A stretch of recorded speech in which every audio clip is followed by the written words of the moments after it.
Agora são 8 horas em ponto. Acerte o seu relógio aqui como de sua casa, horário de Brasília. E nesta segunda-feira, a imprensa alemã destacou a visita do presidente Luiz Inácio Lula da Silva a Berlim como uma oportunidade de reativar as relações entre Brasil e Alemanha.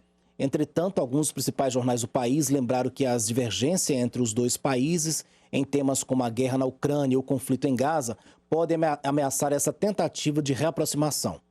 A ZDF, a maior emissora da Alemanha, chamou Lula de parceiro problemático. Na mesma linha, o jornal Frankfurter, um dos mais influentes do país, questiona se a Alemanha pode confiar em Lula. Quão confiável é o Lula?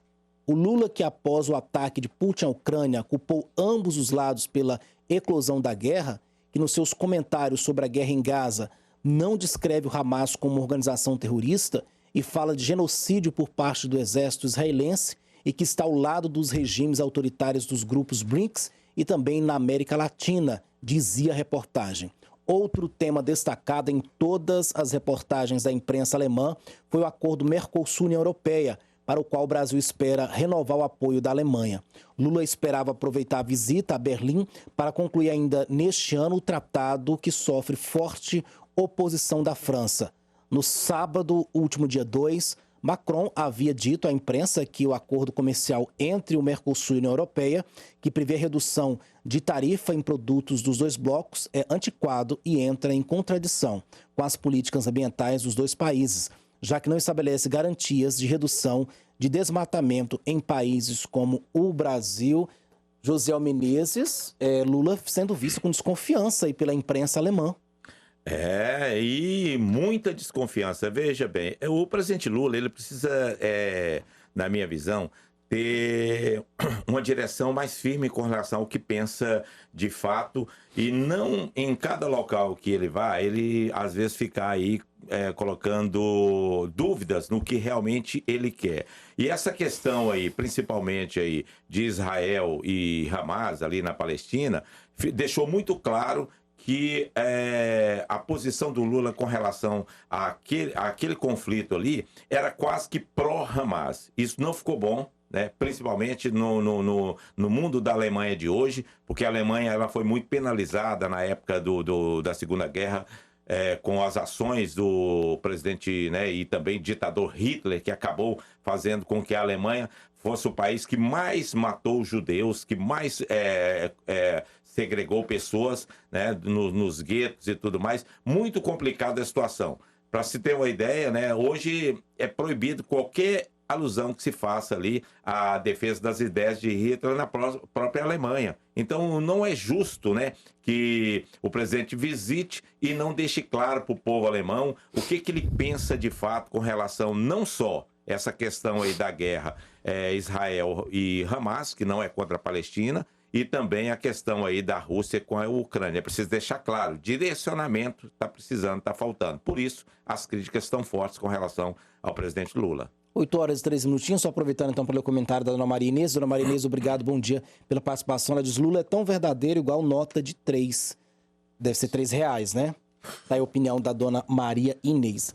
Ana Flávia, e aí eu queria comentar com você justamente sobre essa preocupação do presidente Lula, né? Desse acordo, né, do Mercosul, né, com esse bloco europeu. Parece que, né, o Macron não está muito afinado aí com esse acordo. Parece que o Lula vai trabalhar muito ainda para poder viabilizar esse acordo. Inclusive, eu vou repetir aqui o que o Macron disse, que ele disse que é um antiquado um acordo, né? E entra em contradição com as políticas ambientais dos dois países. Ele disse que não tem garantias de que vai cessar o desmatamento. O que o presidente Lula quer, justamente, como ele disse, inclusive, em seu discurso, é que precisa que as grandes potências, os países mais ricos, assumam, né, de fato, esse problema do desmatamento na Amazônia. Foi o que ele falou na COP26. Alex, é importante a gente esclarecer para o ouvinte a posição que o Brasil se encontra hoje no mundo. Nós somos o país com o maior ativo biológico do mundo. Nós protegemos a nossa Amazônia, enquanto os outros países, eles não têm mais essa reserva ambiental. Então, nós somos a garantia de alguma salvação na área climática, que hoje é a situação mais preocupante, basta olhar para os fenômenos que vêm acontecendo. E o que acontece em relação a essa divergência, um parceiro problemático, é que todos os governantes, a sensação que eu tenho é que eles querem exigir do Brasil essa posição, porém, com vias econômicas. E colocam essa questão de ética, de posicionamento como prioridade, quando, na verdade, o presidente Macron quer proteger os pequenos produtores da França. Aí fica querendo colocar... porque o Brasil tem que colocar entraves falando que o acordo é antiquado, porque ele quer que o Brasil dê garantias de que vai preservar a Amazônia, porque, ao fazer isso, o governo brasileiro deixa as nossas commodities mais caras e aí propicia os pequenos produtores rurais da França a competir de igual para igual. Então, e o que o presidente Lula quer, e eu imagino que seja o melhor não só para o Brasil, mas só pelo mundo, o Brasil, ele precisa receber incentivos mundiais para preservar a Amazônia. Porque enquanto os outros países, como Estados Unidos, a própria França, a Alemanha, já desmatou tudo, nós não. Nós fizemos a lição de casa, nós temos leis rígidas e custa caro, custa dinheiro fiscalizar. Olha o vasto território que é a Amazônia, então custa dinheiro preservar a Amazônia e custa dinheiro preservar esse ativo biológico. Então, eu acredito sim que é válida a reivindicação do presidente Lula que haja incentivos internacionais para que nós consigamos manter, não é uma reivindicação só do presidente Lula, também é de outros governantes, inclusive do ex-presidente Jair Bolsonaro. Então, eu vejo que esse desacordo de opiniões é mais para mascarar uma situação econômica do acordo entre União Europeia e Mercosul do que propriamente de preocupação com a Amazônia.